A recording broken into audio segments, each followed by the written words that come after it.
জেলার মাটি। অনেকে গেছেন হুগলি জেলায় সবথেকে একটা বড় জায়গা আছে না, বাবা তারকেশ্বরের মন্দির, গেছে তো অনেকে বাবা তারকেশ্বরের মন্দির।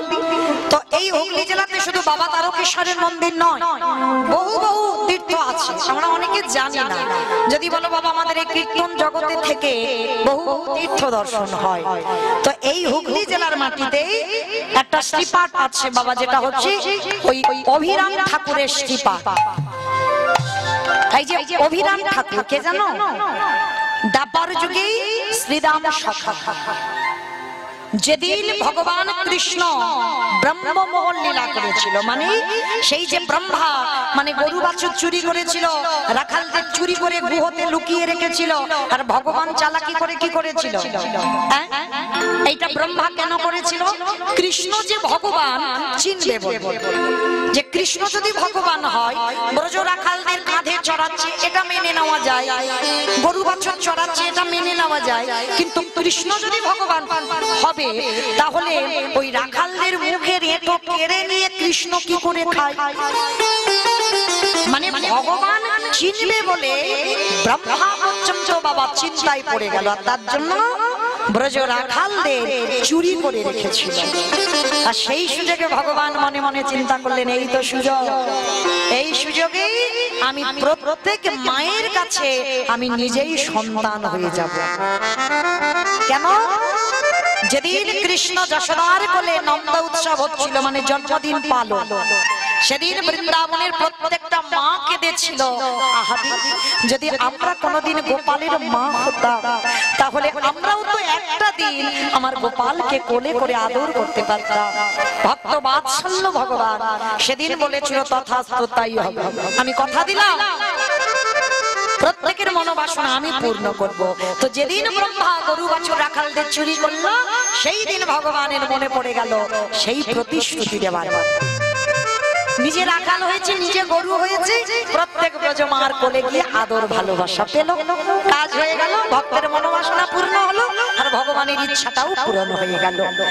তো এইবার গরু চুরি করেছিল বাবা, পরের দিন কৃষ্ণ সবাইকে ডেকে নিয়েছিল, কিন্তু একজনকে ডাকেনি, সেটা হলো আমার শ্রীরাম দাদা। ভুলে গেছে শ্রীরামের কথা।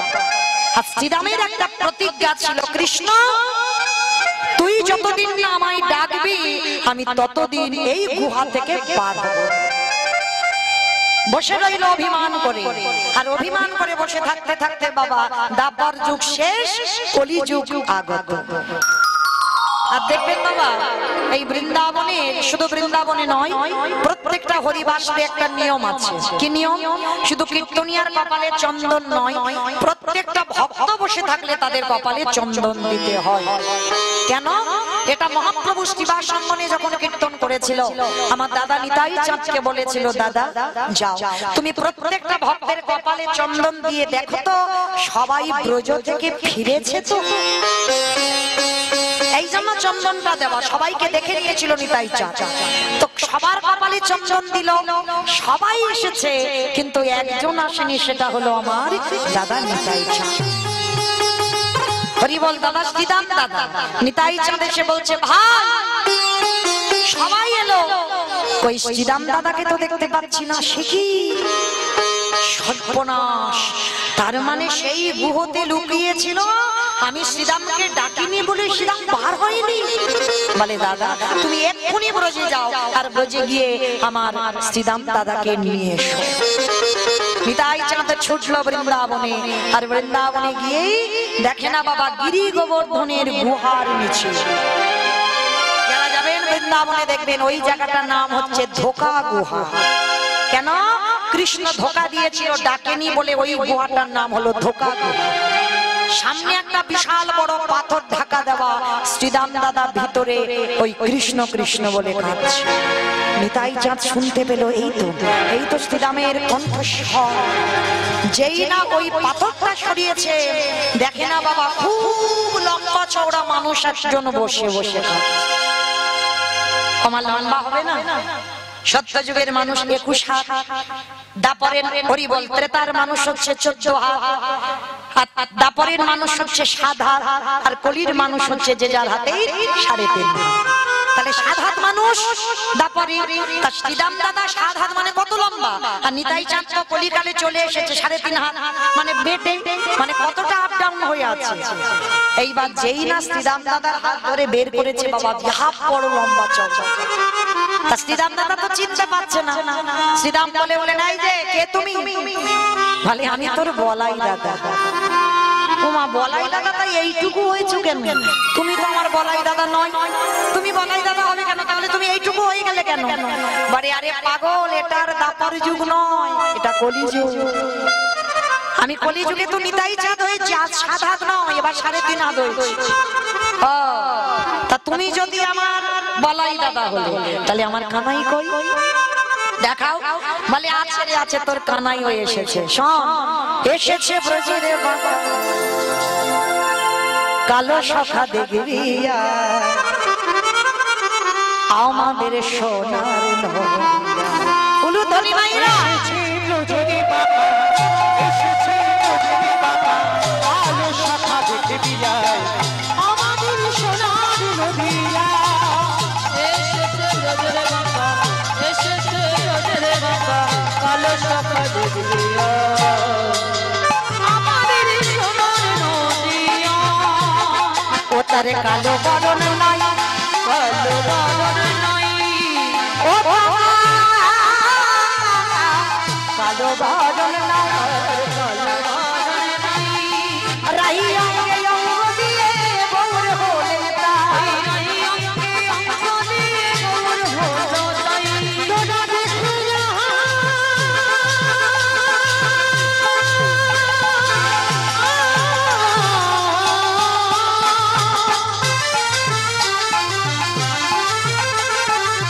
প্রাণের গোড়া রূপ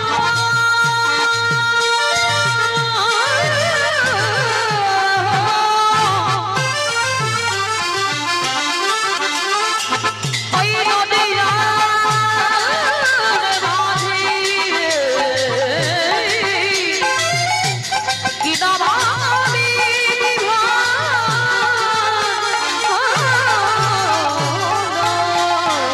ওটার কালো বরণী নাই, তাই অঙ্গে অঙ্গ দিয়ে গৌর হলো তাই। রং ফিরেছে ঢং রং ফিরেছে, রং ফিরেছে, রং ফিরেছে ঢং ফিরেছে, আর রং ফিরেছে, রং ফিরেছে। তারে যখন চেনা আমাদের সোনার নদিয়া। এসেছে ব্রজের বাবা, এসেছে ব্রজের বাবা কালো সখা দেখবি আমাদের সোনার নদিয়া। ওই এসেছে ব্রজের বাবা, এটাই গৌর কালো সখা দেখবি আয়, আমাদের সোনার নদিয়া। আমাদের সোনার নদিয়া, আমাদের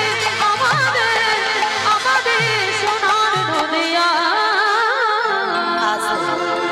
তাহলে এই শ্রীরাম দাদা 7 হাত, নিতাই চাঁদ 3.5 হাত, কি করে ঠিক হবে? এমন করে বাবা নিতাই চাঁদ শ্রীরাম দাদার কাঁধে উঠে এমন করে করে চাপ দিয়েছে, মানে একের চাপে একেবারে 7 হাত থেকে 3.5 হাত চলে এলো নদিয়ার মাটিতে। আমার মহাপ্রভু বললেন শ্রীরাম এইভাবে তো আসা যায় না, সশরীরে তুমি এসেছো, এভাবে নয়, আবার তোমাকে জন্ম নিতে হবে। আসবে কোথায়? যাও হুগলি জেলায় খানাকুলের মাটিতে, খানাকুলের মাটিতে তোমার নাম হবে শ্রীরাম নয়, ওটা দাপরেতে ছিল, কলিতে হবে তুমি অভিরাম ঠাকুর। তাহলে হুগলি জেলায় খানাকুলে আছে অভিরাম ঠাকুরের শ্রীপাদ শ্রীরাম দাদা। আবার এই হুগলি জেলাতেই জন্ম নিচ্ছে কোথায়? আদি সত্যগ্রামে জন্ম নিল দাসের ঘোড়া। আদি সত্যগ্রামে জন্ম নিল দাসের ঘোড়া। আদি সত্যগ্রামে জন্ম নিল দাসের ঘোড়া। আদি সত্যগ্রামে জন্ম নিল দাসের ঘোড়া। আজ উলুধ্বনি হরি হরি হরি নাম হনে হনে হনে করে রাম গান। উলুধ্বনি হরি হরি হরি নাম। উলুধ্বনি হরি হরি হরি নাম। ঢাকে বাজে ঢোলক বাজে মাদলে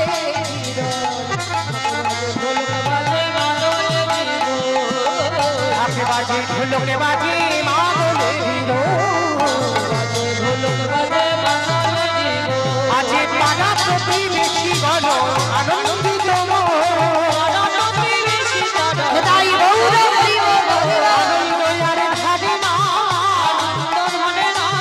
আনন্দ ভাবে না ভক্তেরই আবির্ভাবে আনন্দ ভাবে না ভক্তেরই আবির্ভাবে আনন্দ ভাবে না। আদি সপ্ত গ্রামের মাটিতে হিরণ্য দাস আর গোবর্ধন দাসের ঘরে অবতীর্ণ হলেন যার নাম হলো রঘুনাথ দাস। আমায়রা বাবার নাম হলো গোবর্ধন দাস, জ্যাঠামশাইয়ের নাম হলো হিরণ্য দাস। এরা জমিদার, মানে বড় লোক নয়, বড় লোক বলে কম বলা হবে, জমিদার। মানে এদের বাবাদের ইন্দ্রের মতো সম্পত্তি, ইন্দ্রের মতো। এত বড় লোকের মানুষ হয়েও একটা পুত্রের জন্য 7 ঠাকুরের কাছে মানত করেছে। কি গো মায়েরা, আপনাদের কাছে আমি একটা কথা বলে যাই। অনেকে বাবা দেখবেন 4-5টা কন্যা সন্তান হলে একটা ছেলের জন্য 7 ঠাকুরের কাছে কাঁদে, কাঁদে না? কোথাও কাঁদতে হবে না, আমি বলে যাচ্ছি, বিশ্বাস। চলে যাবেন রাধা কুণ্ডের তীরে, বৃন্দাবন, উত্তরপ্রদেশ। ওই রাধা কুণ্ডের তীরে গিয়ে ওই রাধা কুণ্ডে একবার স্নান করবেন। কেন বললাম? কারণ আমরা মনুষ্য কুলে বাবা সব তীর্থে স্নান করা সম্ভব নয়। কারণ মানুষের এখন টাইমের কত দাম, সময়ের কত দাম, অর্থেরও দরকার। সব তীর্থে ঘুরতে গেলে যদি যেতে না পারে চলে যাবে রাধা কুণ্ডের তীরে। কেন বললাম রাধা কুণ্ডের তীরে যেতে? ওই রাধা কুণ্ডে যদি স্নান করেছো তো বাবা আর কোথাও স্নান করা লাগে না। ওই একটা জায়গায় স্নান করলে সব তীর্থে স্নান হয়ে যায়। কেন? যেদিন আমার ভগবান কৃষ্ণ অরিষ্টাসুরকে বধ করেছিল, অরিষ্টাসুর মানে ওই একজন অসুর, মানে গাভী রূপ ধারণ করে কৃষ্ণকে মারতে এসেছিল।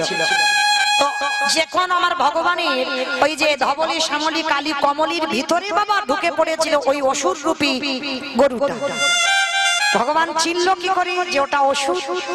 প্রত্যেকটা গাভী চড়ছে, প্রত্যেকটা গাভীর ওই মাটিতে ছায়া পড়ছে, কিন্তু অরিষ্টাসুর ওর দেহের কোনো ছায়া পড়ছে না। তখন ভগবানের জানতে দেরি হলো না, ও আমার কোন গরুর মধ্যে কোনো গরু নয়, ও নিশ্চয় কোনো অসুর এসেছে আমাকে বধ করতে বলে। তখন ভগবান কৃষ্ণ কি করেছিল? ওই গাভীটার পাটা ধরে বনবন করে ঘোরাতে ঘোরাতে একেবারে মেরে আছাড়। মানে কৃষ্ণকে মারতে এসেছিল, ভগবান এমন আছাড় মেরেছে বাবা 4টে পা খেলিয়ে হরি বল হয়ে যাচ্ছে। কিন্তু হলে কি হবে? ভগবান ওই ভক্তকে কিন্তু চরণ ছাড়া করেন। দেখেন ভগবান কৃষ্ণের চরণে আছে ওই গোষ্পদের চিহ্ন। হ্যাঁ, ভগবানের চরণে এই যে 19টা চিহ্ন, তার ভিতরে একটা চিহ্ন ওই গোষ্পদের চিহ্ন, মানে গরুর পায়ের খুর। মানে অরিষ্টাসুরকে বধ করে আর তার পায়ের উপরে, তার মাথার উপরে ভগবান নিজেই নৃত্য করেছিল। আর নৃত্য করতেই ওই পায়ের খুরের চিহ্নটা ভগবানের চরণে চলে এলো। কিন্তু অরিষ্টাসুরকে বধ করে আমার ভগবান কৃষ্ণের সর্বশরীরটা পাপী হয়ে গেল। কেন? মনে রেখো বাবা, গো হত্যা করা মানে মহাপাপ, মহাপাপ। ভগবানকে পর্যন্ত ছাড়েনি। যেই না রাধারানীর কাছে গোবিন্দ দাঁড়িয়েছিল, রাধারানী বলে বললেন, দাঁড়াও, ছি ছি ছি ছি ছি, তুমি পাপী হয়েছো। পাপী? রাধে তুমি জানো না ওটা গাভী মাতা ছিল না, ওটা গোমাতা নয়, ওটা তো অরিষ্টাসুর। বলে শোনো, অরিষ্টাসুর হোক আর যেই হোক, গোমাতার রূপটা তো ধরেছিল। তাহলে তুমি গোমাতাকে হত্যা করেছো, তার জন্য তুমি মহাপাপী। ঠিক আছে, তাহলে রাধে তুমি একেবারে বলে দাও, আমি সকল পাপ থেকে মুক্তি পাবো কি করে? একটু চিন্তা করেন মা, যিনি বিশ্বের স্রষ্টা মালিক ভগবান, তিনি রাধার চরণ ধরে বলেছিল, বলো রাধে আমি মুক্তি পাবো কি করে পাপ থেকে? তখন রাধারানী বলেছিল, শোনো, মুক্তি যদি পেতে হয় তোমাকে তীর্থে তীর্থে স্নান করতে হবে। মানে জগতে যত তীর্থ আছে সেই তীর্থে 12 বছর তীর্থ ভ্রমণ করে তোমাকে কাটাতে হবে, আর প্রত্যেকটা তীর্থে তোমাকে ডুব দিতে হবে, তবে যদি মুক্তি পাও। গোবিন্দ আমারে বলেছিল, রাধে গো, যাকে আমি এক পলক না দেখে থাকিতে পারি না, যাকে আগে বিন্দু না দর্শন করিলে আমি আমার এই দেহের প্রাণ চলে যায়। তাহলে বলো বলো রাধে, আমি কেমন করে, আমি কেমন করে 12 বছর তীর্থে তীর্থে কাটাইব, বলো প্রেমময়ী।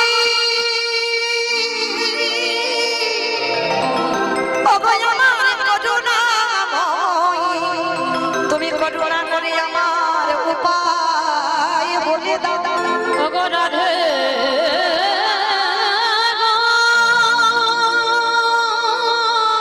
আমি তোমাকে ছেড়ে 12 বছর কাটাতে পারবো না।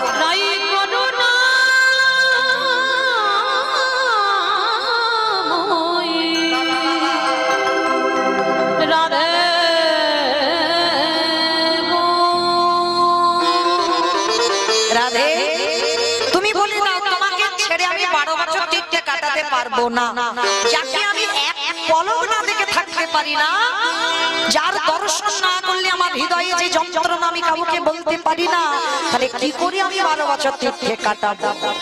তার থেকে রাধে একটা কথা বলবো, বলো বধূ কি কথা? রাধে গো, যদি সকলে তীর্থকে আমি এক জায়গায় ডাকি, আর সেই তীর্থে যদি আমি স্নান করি, তাহলে আমার পাপ মোচন হবে। তারা রাধারানী বলছে, হ্যাঁ কেন হবে না, যদি তুমি সব তীর্থকে ডাকতে পারো, সবাইকে কিন্তু সকার রূপে আসতে হবে, আমি নিজে চোখে দেখবো সব তীর্থ এলো কিনা, তারপরে হবে। ঠিক আছে, এইবার প্রাণ গোবিন্দ আমার নিজে পাপ থেকে মুক্তি পাওয়ার জন্য সকল তীর্থকে যখন আহ্বান করলেন, এ বাবা কাগজ রাখ বাবা, পরে যখন দল ওঠানামা করবে তখন দিবি, এখন না। হরি বল। যখন ওই ভগবান সমস্ত তীর্থকে বাবা আহ্বান করলো, গঙ্গা যমুনা সরস্বতী প্রভাস বৃন্দাবনে যমুনা সব যত জগতে প্রয়াগ হরিদ্বার যত যত তীর্থ আছে, সমস্ত তীর্থের জল এক জায়গায় এসে দাঁড়িয়েছে। এসে বলছে, প্রভু বলে দাও আমাদের কাজ কি? বলে অন্য কোনো কাজ নয়, তোমরা সবাই ভগবান নিজের বাঁশিটা দিয়ে একটা কুণ্ড করেছে, তা কৃষ্ণ যেমন পাকা, আমার ভগবান কুণ্ডটা করেছে পাকা, আর সমস্ত তীর্থকে বলছে তোমরা শোনো, সবাই জল হয়ে এই কুণ্ডেতে বসো। সমস্ত তীর্থ জল হয়ে কুণ্ডে গেল। এইবার কুণ্ডে স্নান করেছে, স্নান করে যেই না রাধারানীর চরণটা ছুতে যাবে গোবিন্দ আমার, সখীগণ বলে উঠলেন, দাঁড়াও দাঁড়াও, ওইভাবে নয়, ওইভাবে নয়, তুমি এখনো পাপী আছো, এখনো পাপী আছি, আমি তো সব তীর্থকে ডাকলাম। বলে তীর্থকে ডেকেছে তো বটে, তীর্থ তখন পবিত্র হয় যতদিন না রাধারানীর চরণ ধুলা পাই। তুমি ডেকেছো, সবাই জল হয়ে ওখানে রয়ে গেল, তুমি স্নান করলে, ওই রাধারানীর চরণ ধুলা কেউ পেয়েছে? ভগবানের মাথায় হাত পড়ে গেছে, সর্বনাশ। তাহলে কি হবে? ঠিক আছে, আমি আবার আরেকবার ডাকি। বলে শোনো, তোমার এই জল হয়ে গেল অপবিত্র, তুমি মহাপাপী, তাহলে এই জলে স্নান করেছো মানে অপবিত্র, তাহলে আবার কুণ্ড করতে হবে। কে করবে? শ্রীমতী রাধারানীর হাতের কঙ্কন খুলে নিজে একটা কুণ্ড তৈরি করলো, আবার আহ্বান করলো। এইবার আহ্বান করে রাধারানী বসে আছে, সমস্ত তীর্থগুলো এসে রাধার চরণে ধুলেছে, আর যেই না রাধার চরণ ধরলো, রাধার চরণ পরশে তীর্থ পবিত্র হয়ে গেল। এইবার যেটা আমার শ্যাম সৃষ্টি করলো ওটা হলো শ্যাম কুণ্ড, রাধা সৃষ্টি করলো কঙ্কন দিয়ে ওটা হলো রাধা কুণ্ড। দুটো কুণ্ডের জল। এইবার সখীরা চালাকি করে বলছে, শোনো, তোমার জল যেন এদিকে না আসে, মানে রাধা কুণ্ডে যেন না আসে। বলে কেন? বলে তুমি তো পাপী, তুমি তো পাপী, তাহলে ওই জলটা পাপ, তাহলে ওই পাপ ধোয়া জল যদি রাধার চরণে আসে তাহলে রাধাও তো পাপী হয়ে যাবে। তখন গোবিন্দ বললেন, ব্রজ গোপীগণ, এই জগৎ সংসারে কেউ যদি পাপ করে, আমার গোবিন্দ পাপের বিচার করে। দেখো তো ও কত পাপ করেছে, কিন্তু কেউ যদি অপরাধ করে আমার রাধা চরণ ধরে, আমার রাধা রানী কোনোদিন বলে না দেখো একবার খাতা খুলে ও কত পাপ করেছে। আমার রাধা রানী বলো করুণাময়ী, আমার রাধা রানী বলো কৃপাময়ী, রাধা রানী বলো প্রেমময়ী। যত বড় বড় মহাপাপী হোক না কেন, যদি একবার রাধা চরণ ধরে, আমার রাধা রানী কোনো বিচার না করি, কোনো শাস্তি না দিয়ে তাকে চরণ তলে আশ্রয় দেয় গো। নিতাই গৌর হরি গো। তোমারে হলাম বলি তাকে চরণ তলে আশ্রয় দেয় গো। এইবার দুটো জল এক করে দিল, রাধা কুণ্ডের জল শ্যাম কুণ্ডে এলো, শ্যাম কুণ্ডের জল রাধা কুণ্ডে এলো। তাহলে বুঝলাম কি মা, হাজার তীর্থে যাওয়ার দরকার নাই, একটা তীর্থে যাও বৃন্দাবন, আর বৃন্দাবনে গিয়ে কৃপা করে রাধা কুণ্ডে, সে যদি রাত 12টার সময়ও যাও স্নানটা যেন করা যায়। অনেকে আছে বাবা সন্ধ্যা হয়ে গেল, টুরিস্ট বাসে গেছে, সন্ধ্যা হয়ে গেল, মাথায় একটু জল ছিটিয়ে দিয়ে চলে এলো না। যত রাত হোক, যত দুপুর হোক আর সকাল হোক, ভুল করে যেন রাধা কুণ্ডে স্নান না করে ফিরো না। কারণ যদি রাধা কুণ্ডে স্নান হয়ে যায় তাহলে সব তীর্থে স্নান হয়ে যায়। আজকে আমিও বলে যাই, যদি কারোর পুত্র সন্তানের জন্য কাঁদো, চলে যাবে রাধা কুণ্ডে, স্নান করবে করে আমার রাধা রানীর কাছে একবার আঁচল পেতে একবার নয়ন জল দিয়ে বলো, রাধে তুমি আমার কোলে একটা কৃষ্ণ ভক্ত সন্তান দাও। আমার বিশ্বাস যদি কেউ ভক্তি ভরে নয়ন জলে আমার রাধা রানীর কাছে কেউ আরতি জানাতে পারে, অবশ্যই করে তার কোল আলো হবে। যেটা জমিদার হিরণ্য দাস আর গোবর্ধন দাসের ঘর আলো করে এসেছিল, ওই রাধা কুণ্ডে রাধা রানীর কাছে মানত করে রঘুনাথ দাসকে পেয়েছিল। কিন্তু আমরা মা গুলো কি করি জানো, ভগবানের কাছে বলি ঠাকুর চাকরিওয়ালা ছেলে দাও, ডিগ্রিওয়ালা ছেলে দাও। কই কোনো মা তো বলে না যে আমার একটা কৃষ্ণ বলা পাখি দাও। সে তুমি তাকে লেখাপড়া চাকরি ভূত যা দাও দেবে, ওসব আমার কোনো দাবি দাবা নেই, শুধু যেন সে মানুষের মতো মানুষ হয়। শ্রী শ্রী রামকৃষ্ণ ঠাকুরের বই যারা পড়বেন, ঠাকুর সবাইকে একটা কথা বলতো না, তোদের চৈতন্য হোক, তাই না? আচ্ছা বাবা, আমাদের এত পড়াশোনার ডিগ্রি আছে, আমাদের চৈতন্য নেই? বলে হ্যাঁ আছে। মানুষের মতো দেখতে হলে তারে মানুষ হয় না। মানুষ তাকে বলবে যার হৃদয়ে মনুষ্যত্ব জ্ঞান।